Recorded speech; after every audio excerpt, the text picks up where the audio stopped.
2018년 7월 2일 서해 한가운데 거대한 철골 구조물 하나가 조용히 설치되었습니다.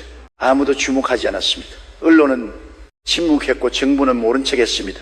그러나 그날 이후 서해는 더 이상 우리의 바다가 아니게 되기 시작했습니다. 2년이 지났어야 우리 해군이 그 구조물을 발견했을 때 이미 중국은 다음 단계를 준비하고 있었습니다. 2024년 두 번째 구조물이 설치되었고 2025년 세 번째가 모습을 드러내려 했습니다. 직경 70, 높이 20km, 반잠수식 거대 철골 구조물. 중국은 이것이 연어 양식장이라고 말합니다. 그러나 서해는 여름철 수온이 25도를 넘는 곳입니다. 냉수성 어종인 연어가 생존할 수 없는 바다에 왜 연어 양식장을 짓는 걸까요? 더 놀라운 것은 450년 전 한 예언가가 이 순간을 이미 보았다는 점입니다. 조선 중기 경함 남사고 그는 임진왜란을 예언했고 동서분당을 미리 알았으며 선조의 적까지 정확히 맞춘 인물입니다. 그리고 그가 남긴 예언서 곳곳에는 서해에 관한 기묘한 경고들이 숨어 있었습니다. 서쪽 바다에 용의 비늘이 떨어진다. 바다는 서서히 주인을 잃고 동쪽의 땅은 발붙일 곳을 잃는다. 이 문장을 두고 사람들은 오랫동안 무엇을 의미하는지 알 수 없었습니다. 그러나 2025년 지금 우리는 이 예언이 무엇을 가르치는지 깨닫기 시작했습니다. 서해가 사라지고 있습니다. 소리 없이 느리게 그러나 확실하게.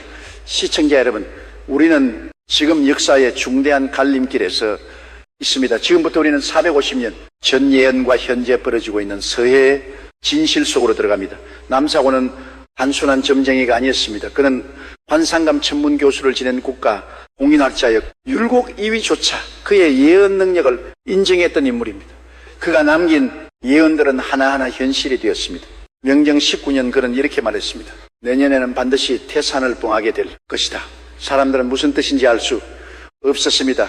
그러나 이듬해 문정 왕후가 세상을 떠나 태의 장사 지내졌습니다.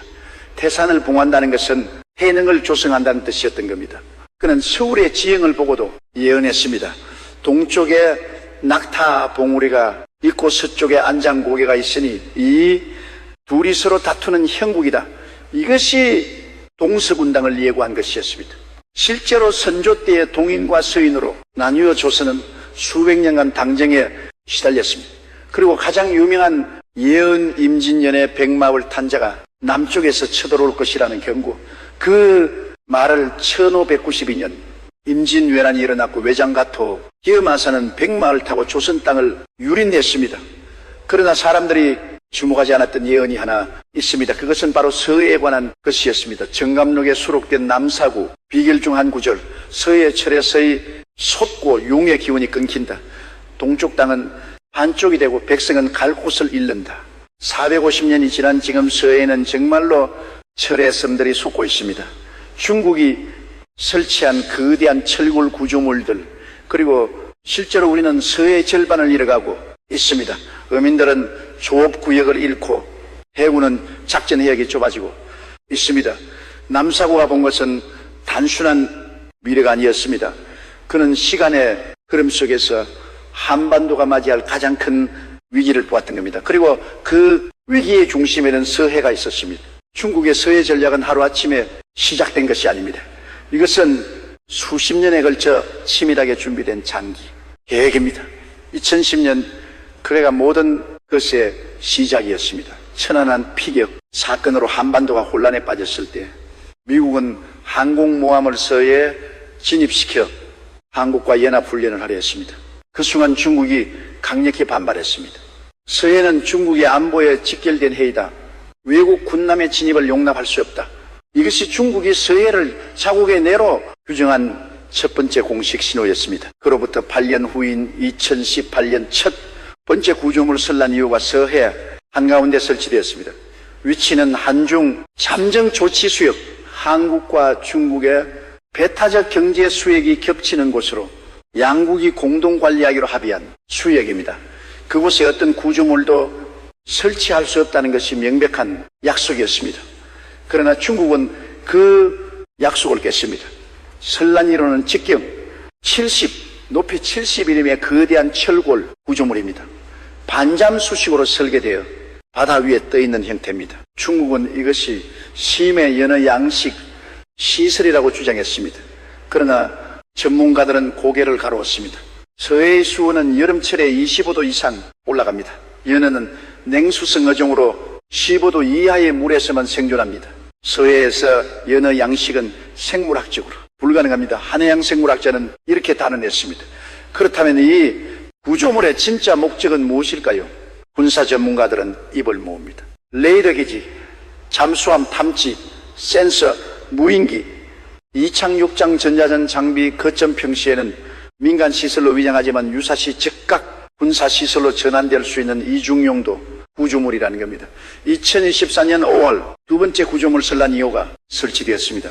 첫 번째와 똑같은 규모, 똑같은 구조.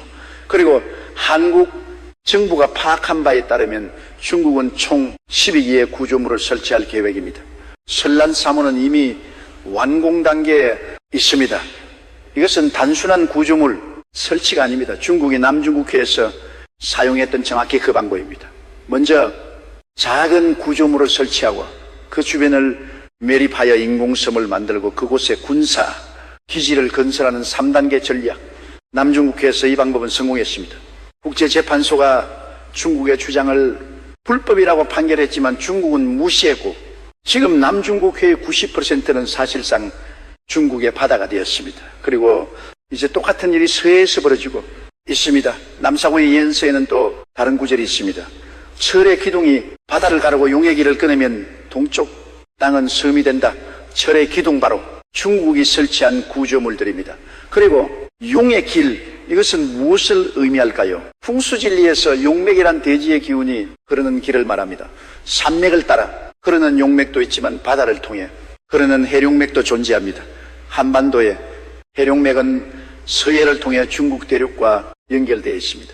서해는 단순한 바다가 아니라 한반도와 대륙을 잇는 기운의 통로였습니다. 그런데 그 통로가 끊기면 어떻게 될까요? 남사고는 말합니다. 동쪽 땅은 섬이 된다고. 지리적으로 한반도는 이미 섬입니다.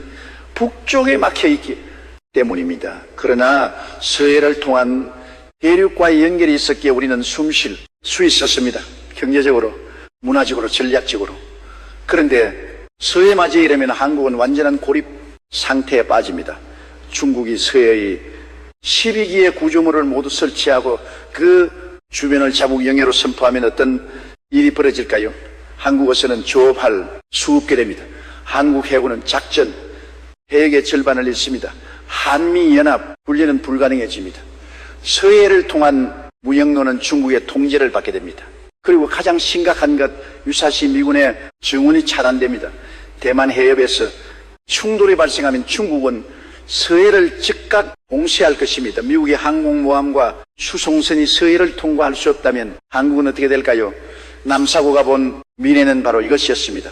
서해가 중국의 바다가 되고 한국이 완전히 고립되는 순간, 그런 450년 전에 이미 알고 있었습니다. 2025년 2월 26일 한국해양 조사선 원누리호가 서해 잠정 조치 수역에 진입했습니다. 중국이 설치한 구조물을 조사하기 위해서 했습니다. 구조물의 1km까지 접근했을 때 중국 고무보트 3척이 나타나기를 막았습니다. 한국 해경이 급파되었고 양측은 2시간 동안 대치했습니다. 이것은 우리 시설이다. 조사할 수 없다. 중국 측의 말이었습니다. 한중업 협정에 따르면 잠정 조치 수역은 양국이 공동 관리하는 곳입니다. 어느 한쪽이 일방적으로 시설을 설치하고 상대방의 접근을 막을 권리는 없습니다. 그러나 중국은 이미 그것을 자국 영해처럼 행동하고 있었습니다. 이것을 전문가들은 회색지대 전략이라고 부릅니다. 전쟁을 일으키지 않으면서도 조금씩 시료 지배를 확장하는 방법. 군대가 아닌 민간 선박과 해경을 앞세워 도발의 수위를 조절합니다.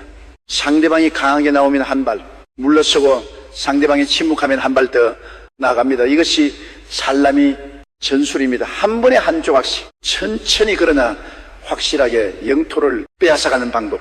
남중국해에서 중국은 70년 동안 이 방법을 사용했습니다. 1947년 남중국해에 11단선을 그었고 1953년 9단선으로 줄였으며 2023년 다시 10단선으로 확장했습니다. 필리핀, 베트남, 말레이시아가 항의했지만 소용 없었습니다.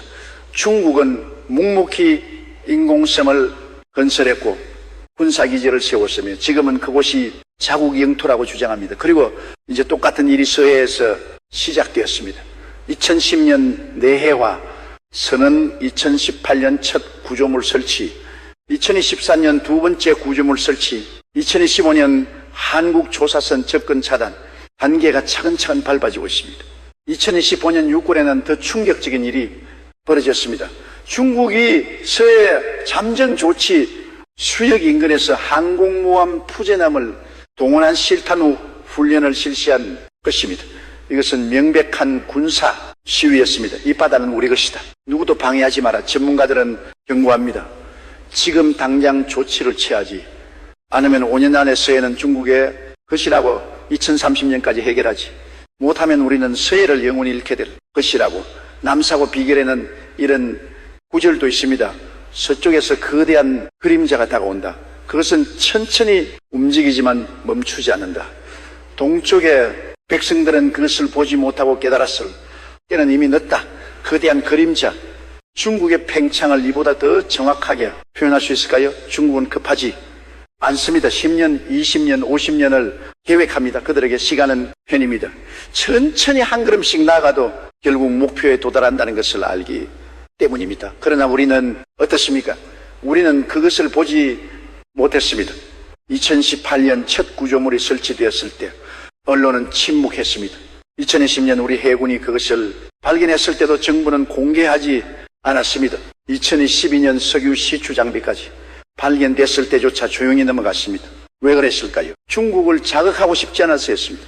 경제관계를 해치고 싶지 않았었습니다. 큰 문제가 되지 않을 거라고 생각했었습니다. 그러나 침묵은 동의로 해석되었습니다. 중국은 우리의 침묵을 허락으로 받아들였고 다음 단계로 나갔습니다. 남사고는 이것까지 내다봤습니다. 깨달았을 때는 이미 늦다. 우리가 심각성을 인식했을 때는 이미 되돌릴 수 없는 지경에 이른다는 뜻입니다. 그렇다면 지금은 어느 시점일까요? 아직 늦지 않았을까요? 아니면 이미 늦은 걸까요? 한해양 전략 전문가는 이렇게 말합니다. 우리에게 남은 시간은 5년입니다. 2030년까지. 서해 문제를 해결하지 못하면 그 이후에는 어떤 노력을 해도 소용없습니다. 중국이 12기의 구조물을 모두 설치하고 그 주변 해역을 지배하기 시작하면 우리는 더 이상 손쓸 수 없습니다. 5년 우리에게 주어진 시간입니다.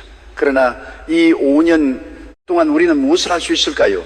남사고의 예언서 가장 논란이 되는 구절이 있습니다. 서해를 잃으면 나라의 절반을 잃는다. 그러나 서해를 지키려면 스스로 잃었어야 한다. 다른 이의 힘만 믿으면 결국 혼자 남게 된다. 이것은 무엇을 의미할까요? 많은 사람들은 한미동맹을 떠올립니다. 미국이 있으니 중국을 막을 수 있다고 생각합니다. 그러나 남사고는 경고합니다. 다른 이의 힘만 믿으면 안 된다고. 실제로 미국의 입장은 복잡합니다. 중국과 전면전을 벌일 의사는 없습니다. 대만 문제도 미국에게는 부담입니다. 하물며 서해 문제 미국이 적극 개입할까요? 미국은 한국에게 말합니다. 먼저 너희가 강하게 나와라. 그러면 우리가 지원하겠다. 그러나 우리는 강하게 나오지 못합니다. 중국과의 경제 관계가 두렵기 때문입니다. 중국은 우리의 최대 교육국입니다. 중국 시장을 잃으면 경제가 무너질 것이라는 두려움이 있습니다. 그래서 우리는 조용히 항의만 하고 실제 행동은 하지 못합니다. 중국은 이것을 정확히 알고 있습니다. 그래서 더욱 대담하게 나옵니다. 한국은 행동하지 못할 것이라는 확신이 있기 때문입니다. 그렇다면 남사고가 말한 스스로 일어선다는 것은 무엇일까요? 그것은 우리도 서해의 구조물을 설치하는 것입니다. 비례대응, 중국이 이 길을 설치했으면 우리도 이 길을 설치하는 겁니다. 중국이 부표 13개를 설치했으면 우리도 13개를 설치하는 겁니다. 2025년 해양수산부가 예산을 확보했습니다. 대형 부표 설치를 위한 연구 용역비 10억 원. 이것이 시작입니다. 작지만 중요한 첫걸음입니다. 우리도 서해에 우리의 시설을 설치하겠다는 의지를 보이는 것. 이것이 중국에게 보내는 메시지입니다. 더 이상 물러서지 않겠다. 그러나 10억 원으로 무엇을 할 수 있을까요? 중국은 이미 수조 원을 투자했습니다. 우리의 대응은 너무 작고 너무 느립니다. 남사고, 비결의 마지막 구절, 바다를 잃은 나라는 대륙에게 삼켜진다. 그러나 바다를 지킨 나라는 대륙을 견제한다. 선택은 백성의 손에 있다. 선택은 백성의 손에 있다. 이것이 가장 중요한 메시지입니다. 정부가 움직이지 않으면 국민이 목소리를 내야 합니다. 언론이 침묵하면 시민이 알려야 합니다. 2025년 7월 3일 국회는 결의안을 통과시켰습니다. 259명의 의원 중 252명이 찬성했습니다. 중국의 서해 잠정 조치, 수영 내 양식 시설 무단 설치 행위를 규탄하고 한중 어업 질서 회복을 촉구한다. 이것은 국민의 여론이 만들어낸 결과입니다. 그러나 결의안만으로는 부족합니다. 실제 행동이 필요합니다. 우리도 구조물을 설치해야 합니다. 우리 해군과 해경이 더 자주 그곳에 가야 합니다.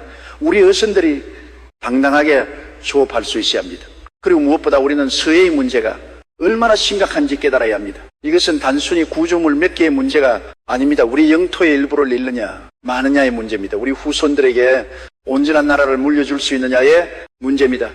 남사고는 450년 전에 이미 경고했습니다. 그러나 우리는 듣지 않았습니다. 예언을 미신으로 치부했고 옛사람의 말을 헛소리로 여겼습니다. 그런데 지금 그 예언이 현실이 되고 있습니다. 서해에는 또 다른 예언이 전해집니다. 바로 성지에 관한 것입니다. 남사고는 나라가 위기에 빠졌을 때 백성들이 살아남을 수 있는 10곳곳의 땅을 지목했습니다. 풍기, 영월, 봉화, 안동, 예천, 보훈, 운봉, 무주, 합천, 공주 모두 내륙 깊숙한 곳입니다. 그런데 흥미로운 점이 있습니다. 서해 안에는 단 한 곳도 없습니다. 동해 안에도 없습니다. 남해 안에도 없습니다. 모두 산으로 둘러싸인 분지형입니다. 왜 그랬을까요? 한 풍수 전문가는 이렇게 해석합니다. 남사고는 바다가 안전하지 않다는 것을 알았습니다. 특히 서해는 가장 위험한 곳이라고 봤습니다. 그래서 모두 내륙으로 잡았던 겁니다. 바다가 안전하지 않다. 450년 전에는 외구의 침입을 걱정했을 것입니다. 그러나 지금은 다른 의미입니다. 서해 자체를 이룰 수 있다는 의미입니다. 만약 서해를 정말로 잃는다면 어떻게 될까요? 인천, 평택, 당진, 군산, 목포, 서해안의 모든 도시가 위협받습니다. 경제적으로 엄청난 손실입니다. 서해안 항구를 통한 무역이 중국의 통제를 받게 됩니다. 국방적으로도 심각합니다. 서해 함대가 작전 해역을 이루면 한국 해군의 절반이 무력화됩니다. 그리고 심리적으로 국민들은 좌절할 것입니다. 우리 땅을 지키지 못했다는 패배감, 중국 앞에서 무기력했다는 자괴감, 이것이 국가 전체를 우울하게 만들 것입니다. 남사고가 본 미래는 이런 모습이었을까요? 그렇다면 우리는 그 미래를 바꿀 수 있을까요? 역사는 반복된다고 합니다. 임진왜란 때 우리는 준비하지 않았습니다. 율곡, 이이가 10만 양병을 주장했지만 조정은 듣지 않았습니다. 남사고가 전쟁을 예언했지만 사람들은 믿지 않았습니다. 그리고 1592년 왜군이 쳐들어왔을 때 조선은 속수, 무책이었습니다. 지금 우리는 또다시 같은 실수를 하고 있습니다. 전문가들이 경고하지만 정부는 미온적입니다. 예언이 현실이 되고 있지만 국민들은 무관심합니다. 그리고 중국은 한 걸음 한 걸음 서해를 차지해 가고 있습니다. 2030년 앞으로 5년 후입니다. 그때가 되면 이미 늦을 것입니다. 중국이 12기의 구조물을 모두 설치하고 인공섬 건설을 시작하면 우리는 더 이상 막을 수 없습니다. 국제재판소에 가도 소용 없습니다. 중국은 남중국의 판결을 무시한 전례가 있습니다. 그렇다면 우리는 무엇을 해야 할까요? 먼저 알아야 합니다. 서해에서 무슨 일이 벌어지고 있는지, 중국이 무엇을 하고 있는지, 이것이 우리에게 얼마나 심각한 문제인지. 둘째, 목소리를 내야 합니다. 정부에게 강력한 대응을 요구해야 합니다. 국회의원들에게 압력을 넣어야 합니다. 언론이 이 문제를 계속 다루도록 만들어야 합니다. 셋째, 행동해야 합니다. 우리도 서해의 구조물을 설치해야 합니다. 우리 해군과 해경이 더 자주 순찰해야 합니다. 중국에게 단호한 메시지를 보내야 합니다. 서해는 우리 바다다. 사고의 예언은 운명이 아닙니다. 그것은 경고입니다. 미래를 바꿀 수 있는 기회입니다. 그가 우리에게 알려준 것은 무엇이 벌어질지가 아니라 무엇을 조심해야 하는지입니다. 시청자 여러분, 지금 이 순간에도 서해에서는 중국 선박들이 움직이고 있습니다. 새로운 부표를 설치하고 있을지도 모릅니다. 설란 사모를 끌고 오고 있을지도 모릅니다. 그리고 우리는 그것을 보고만 있습니다. 남사고는 말했습니다. 미래는 정해진 것이 아니다. 사람의 선택으로 바뀔 수 있다. 그러나 선택하지 않으면 최악의 미래가 온다. 지금 우리 앞에는 두 가지 길이 있습니다. 하나는 계속 침묵하며 서해를 잃는 길, 다른 하나는 일어서서 싸우며 서해를 지키는 길, 어느 길을 선택할까요? 그 선택은 정부만의 몫이 아닙니다. 국회만의 몫도 아닙니다. 그것은 우리 모두의 몫입니다. 당신과 나의 선택이 대한민국의 미래를 결정합니다. 450년 전 남사고는 우리에게 경고를 남겼습니다. 그리고 450년이 지난 지금 그 경고가 현실이 되고 있습니다. 우리는 이 경고를 들을 것입니까? 아니면 또다시 무시하고 후회하게 될까요? 서해는 지금 이 순간에도 조용히 사라지고 있습니다. 소리 없이 느리게, 그러나 확실하게 우리가 깨어나지 않으면 5년, 90년 후 우리 아이들은 물을 것입니다. 왜 서해를 지키지 않았나요? 왜 우리 바다를 빼앗기도록 내버려뒀나요? 그때 우리는 무슨 대답을 할 수 있을까요? 남사고의 마지막 예언, 나라를 구하는 것은 영웅이 아니다. 깨어있는 백성이다. 지금 우리에게 필요한 것은 영웅이 아닙니다. 깨어있는 시민입니다. 문제를 인식하고 목소리를 내는 사람들입니다. 당신이 바로 그 사람입니다. 서해를 지키기 위해 우리가 해야 할 일들을 정리해 봅시다. 첫째, 서해 문제를 널리 알려야 합니다. 주변 사람들에게 이야기하세요. 가족에게, 친구에게, 직장 동료에게. 많은 사람들이 아직도 서해에서 무슨 일이 벌어지는지 모릅니다. 우리가 알려야 합니다. 둘째, 정부에 압력을 넣어야 합니다. 국민신문고에 글을 올리세요. 국회의원에게 메일을 보내세요. 청와대에 청원하세요. 서해 문제를 강력하게 대응하라. 국민의 목소리가 모이면 정부도 움직입니다. 셋째, 언론을 주시해야 합니다.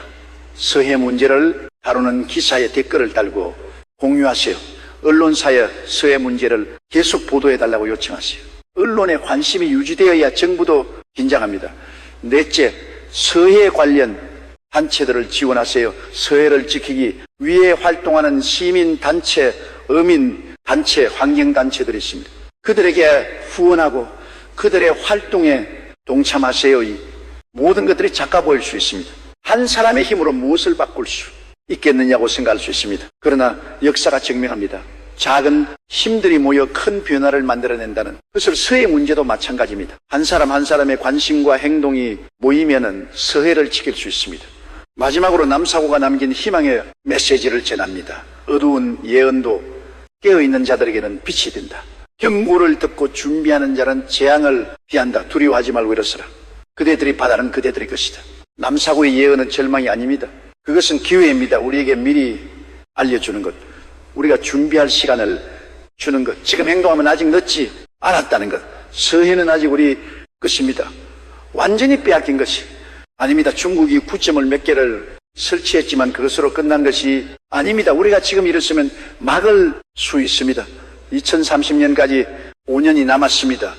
이 5년이 우리의 마지막 기회입니다. 이 시간 동안 우리가 무엇을 하느냐에 따라 대한민국의 미래가 결정됩니다. 남사고는 450년 전에 우리를 위해 경고를 남겼습니다. 이제 우리가 응답할 차례입니다. 우리는 그 경고를 헛되이 하지 않을 것입니다. 우리는 서해를 지킬 것입니다. 우리 후손들에게 온전한 나라를 물려줄 것입니다. 시청자 여러분, 이 이야기를 많은 사람들에게 알려주십시오. 구독과 좋아요로 이 메시지가 더 널리 퍼질 수 있도록 도와주십시오. 서해를 지키는 일은 우리 모두의 책임입니다.